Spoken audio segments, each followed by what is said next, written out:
নবীজি আরো বলেছেন, শেষ জামানা বা আখিরুজ জামান বা কিয়ামতের আলামত হচ্ছে মানুষ পিতা মাতাকে সম্মান করবে না। পিতা আর মা এই দুইজন যে সম্মানের পাত্র, এই বোধটাই মানুষের উঠে যাবে।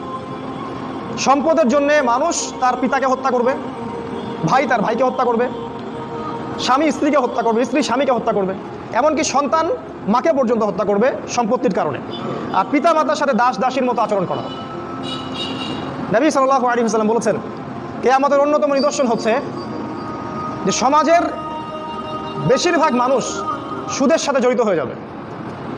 ইচ্ছায় হোক আর অনিচ্ছায় হোক, হয় ব্যক্তি সুদ খাবে, না হলে সুদ দিবে, না হলে সাক্ষী থাকবে, না হলে লিখে রাখবে।